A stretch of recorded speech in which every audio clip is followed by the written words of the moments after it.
Hello, I'm doing something different this week. Usually we go through a specific book of the Bible and chapter, but today I wanted to take a break and switch it up real quick and just give you some ideas for doodles to put in your Bible. And not just to take up space, but to kind of have quick visual symbols for things and retain what you're reading. And I'm going to walk you through how to draw these things. So you just need a piece of paper and a pencil. You could have colored pencils if you want to make it colorful. I'm just going to show you how to draw some really simple things that you can put in your Bible. So I'll let you get that stuff set up and then we'll get started.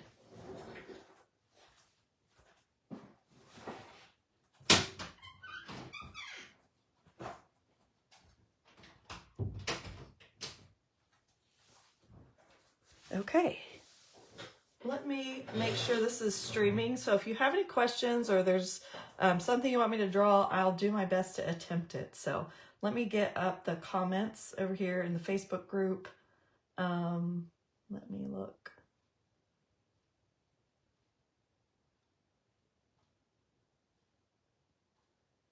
Okay, I'm all set. Looks like you guys are in here. So here we go. Journaling Bible doodles. So you're not going to need your Bible today, but these are going to be resources that you can use in your Bible. So let's zoom in. And let's talk about some different words that you might see in your Bible. You might have the words animals, birds, sheep, shepherd, that kind of stuff comes up in the Bible a lot. So I'm just going to show you how to draw a few like simple animals you might see in the Bible. So let's start with that. We can even make a little heading, journal, doodles for your Bible.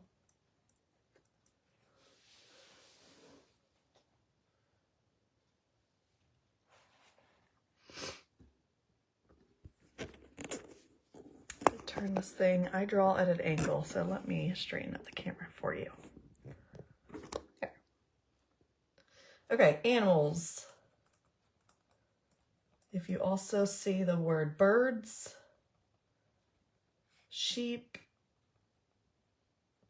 and shepherd. Okay, so an animal that's really easy to draw is a fish. Well, you can do the little symbol like that. That could stand for Christianity. That could stand for all kinds of things. But you can also just turn it into a little fish. You could do little bubbles if you want. Animals, you can also do a little cat.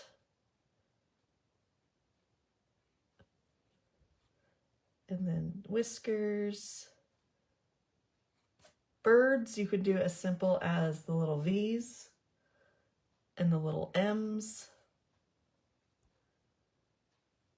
Another animal I like to draw is I can't draw a blank, an elephant. And that is like this wavy little ear guy. And then I make his trunk go like that. And then just draw 4 with a cute little tail. You can even add water. So if you want to get more detailed, this is like easy, medium, hard. Okay, here's another trick for birds. I learned it with the cursive S. Now I got to remember how to make a cursive S. Okay, this is just a silly little trick. So you do a cursive S, and then you turn that into a foot back here. And this is a foot. Draw a beak and an eye, and you got a little duck. So those are my really simple animals. You could also do bugs, ladybug. You could do ants. If it says all the creatures, great and small, those kind of things. So that's a lot of ideas for animals, birds. Okay, sheep is a very specific one they talk about all the time, the sheep and the shepherd.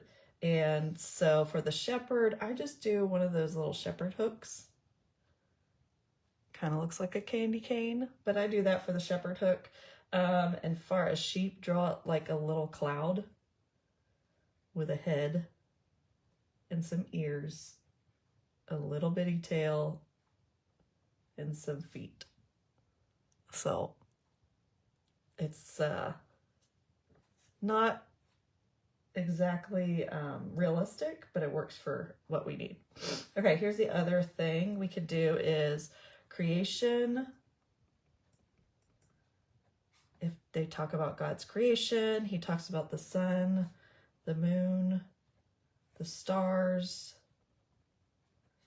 the earth, and the world.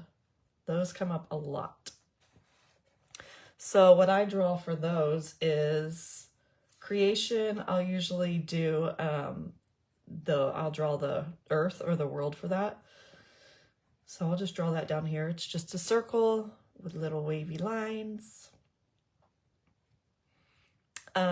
If I'm thinking about all around the world, like it reached the whole world, I'll do this little arrow going around the world. Stars, you could do a star. Sometimes it's hard for people to draw a star like that. You could do like that. You could draw little stars everywhere. Sun and moon, we've got like this. You could also do a fancy sun. You could do a moon like that. All kinds of things. So the next section I've got are talking about, let's see, love, praise, Jesus Christ, Lord, heaven.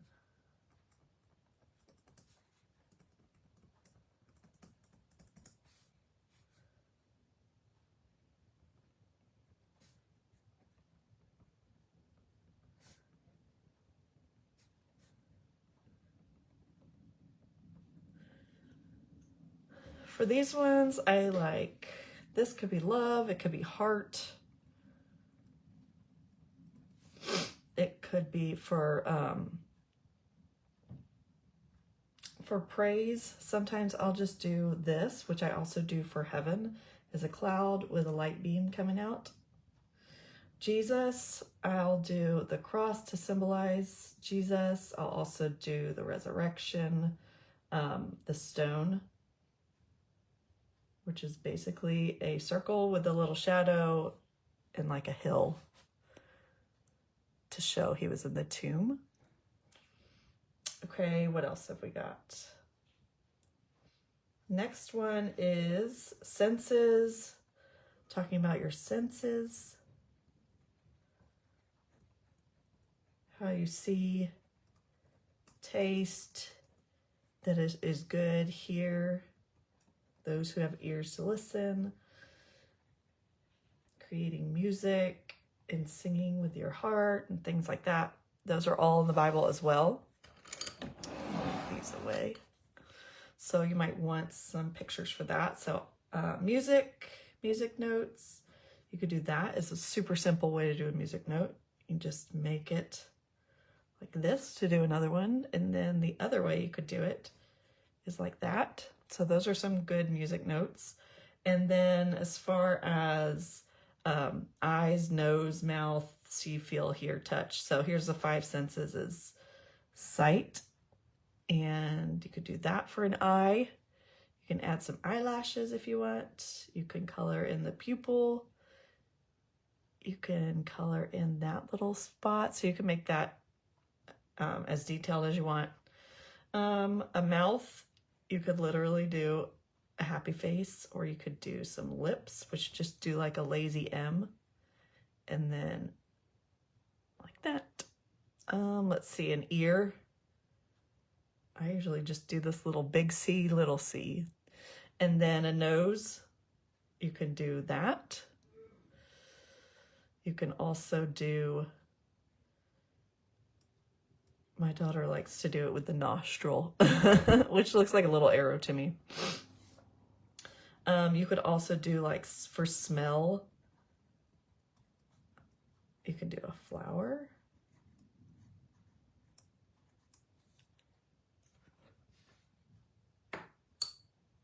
All right, let me just use the other page so if you're doodling with me, you don't have to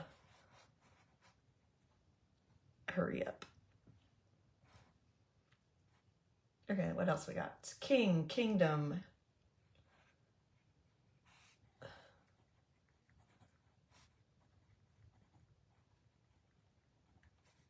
The kingdom split happens a lot in the Bible.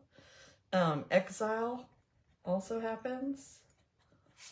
So when they have a king, I do a crown, which think elementary school, we're just doing shapes. So we're doing all these little zigzags with some diamonds in the middle. And then a kingdom split, I would do the crown, but when you get to the middle, do a zigzag like those BFF necklaces that all the little girls have.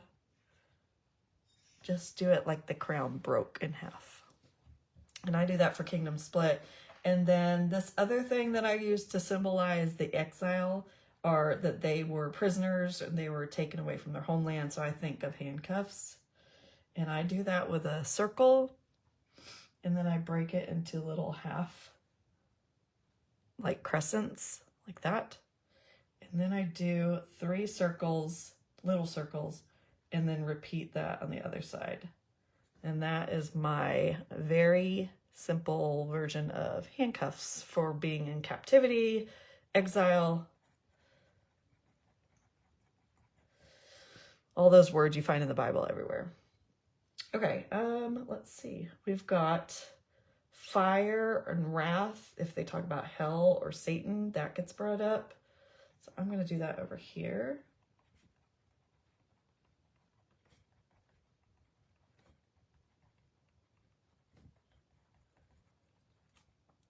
Okay, so fire, you could draw some little logs into like an X.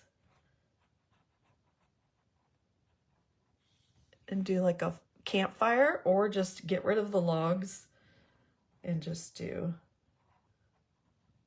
like that. The fire, that's usually what I use for, well, I'll use that, or I'll use this one for wrath. It's just like praise, where we did the sunbeams, except I'm doing a lightning bolt. And then for Satan or the devil, I just do that stereotypical pitchfork to represent that.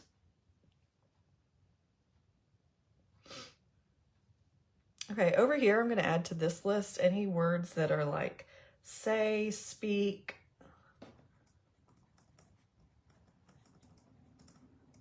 if you have a vision or dream. So this is like a speech bubble, which you could do all kinds of shapes. A vision or a dream, I'll do like a thought bubble, if they have a thought. So these ones are the cloudy looking ones. If they fall asleep, it could be the little Z's, had a dream.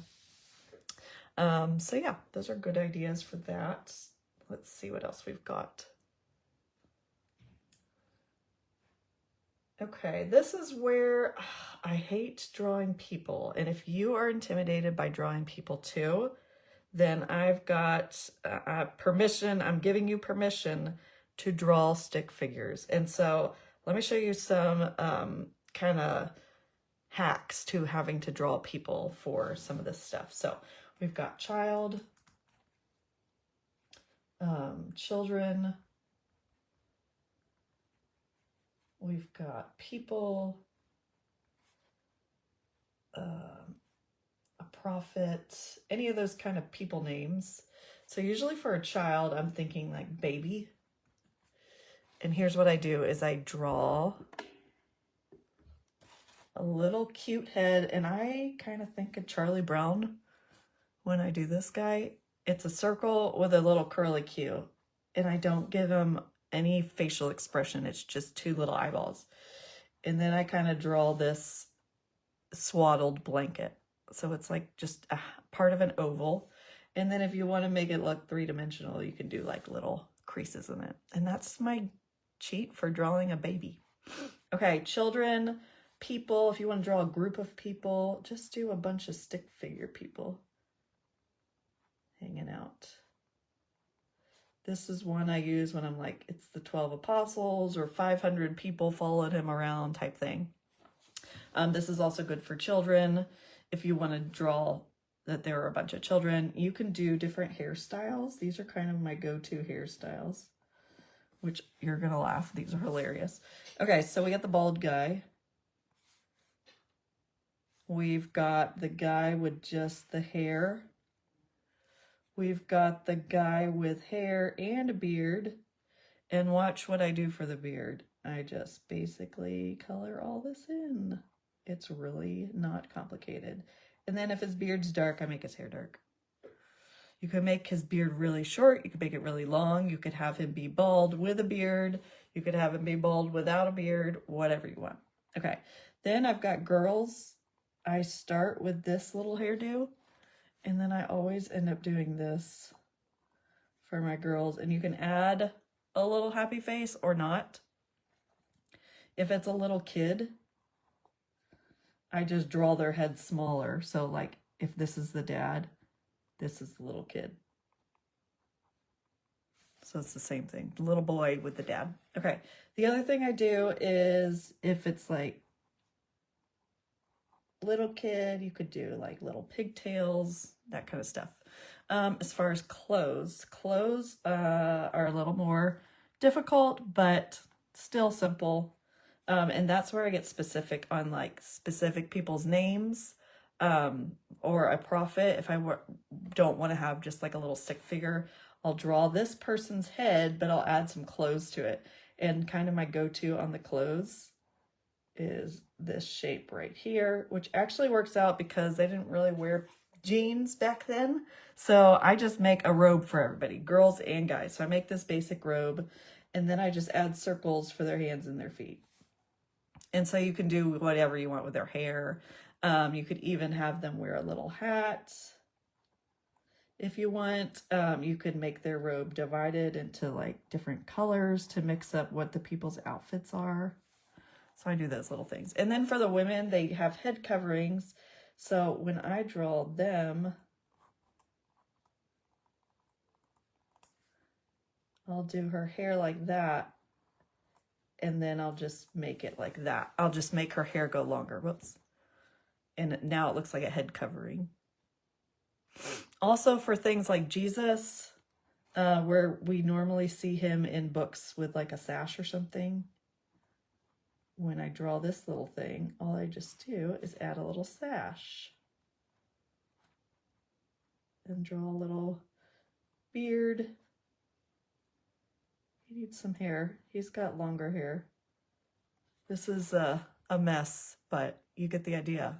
I am not wanting you to feel intimidated by drawing in your Bible. Literally, if I do a mess like this, I just laugh at it and try again next time. So you might end up with a cute little baby like this.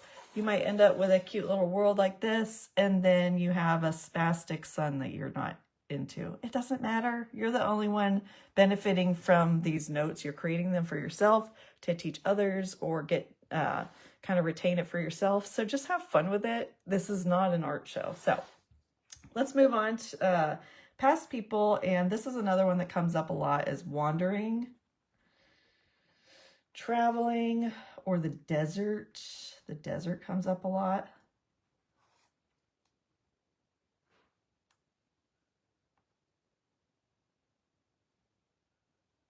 Okay, so desert is cactus. I like to draw a cactus.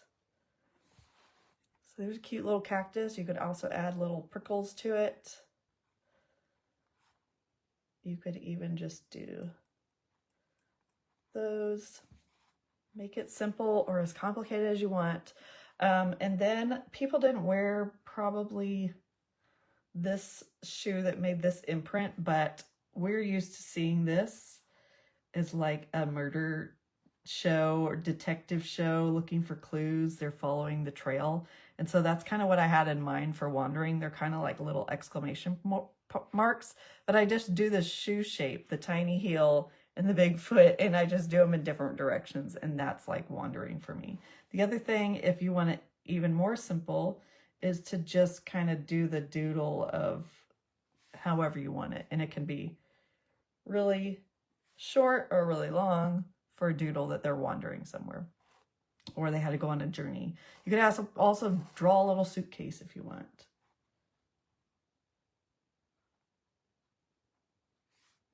That looks more like a boombox, but you get the idea. Okay, guys, what else we got? Fruit, vines, tree, garden. I'll add some of that. Fruit, vine, tree, garden. Okay, the fruit I always think of first is an apple. I know they didn't eat an apple in the Garden of Eden. It wasn't the forbidden fruit, but that's kind of the shape everybody thinks of. So I draw a little apple, which is just, you could draw a circle with a stem and a leaf. It could be that simple, or you can try to draw it more like a squished heart and add it like that. You can even do this little side reflection thing, which is fun sometimes. Okay, another easy fruit to draw are grapes. So you do 3, 2, 1, draw a little stem, and you can even do like a swirly thing right there. So it looks more like a vine.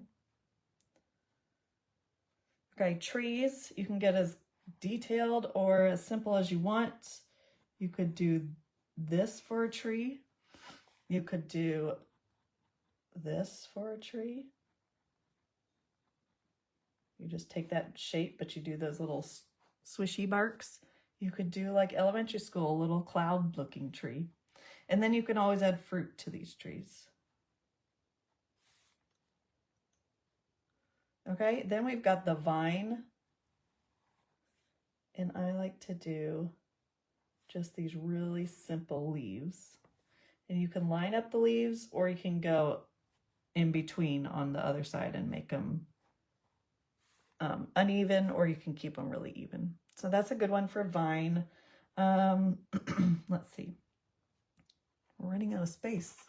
And we've been going for almost 30 minutes, but I just wanted to give you a quick guide to tons of ways you could journal in your Bible. I only went through about, I don't know, a third of the list that I've got over here. So what I'm doing is I'm planning a Bible journaling course that I'm going to be releasing over the next month or two. And what I'm going to be doing is basically taking what we've been doing, but giving you step-by-step instructions on my specific method, instead of just being like, here, let's just wing it for this book and chapter this week. And you don't really get to see my thought process behind what I'm doing, or how I'm researching those things. You're just kind of jumping in with me and following along. But what I want to do is take it to the next level and pass these skills on to you, so that you have a really, really clear, like 5-step strategy. This is how I tackle every time I Bible journal. This is a resource list of different doodles I could do, what words go with them. These are different ways that I can outline things and do bullets. I didn't talk about all the ways you can set up your page. So you do banners and you have like main points, you've got bullet points, you've got arrows, different ways you can write where it looks pretty for different headings. There's so much to Bible journaling that will really just give you passion and clarity and organization for what you're reading. So I don't want you to think that I'm just doing this because it's fun to doodle. There is meaning behind all of this, plus it's fun to doodle. So I'm coming up with a course. I've got an outline for it, but I would love to get your feedback and what you would love to see in a Bible journaling course from me, so that I can add those ideas if I'm seeing that they're not already in the course. So if you have ideas for things you'd like to learn from a Bible journaling course, it of course is going to be packed full with worksheets that you can't get anywhere else. I'm so excited to launch this for you and just take all this information I've been doing all year and just put it together in a really simple, easy to understand strategy, so that you can feel confident in pulling out your Bible and studying it without having to watch a video every time. I want this to come as natural to you as the other things you love to do. And put that passion and joy back into your Bible study and refresh it. So I am so excited to be able to do this with you guys. I will see you next Friday for another Bible journaling lesson. Make sure to submit what topic, the chapter in the book of the Bible you'd like me to outline for next week, or if you want me to add more of these doodles, I've got a whole another 2 pages I could do of this. So let me know what you'd like me to outline next week, and I'll see you then. Bye, guys.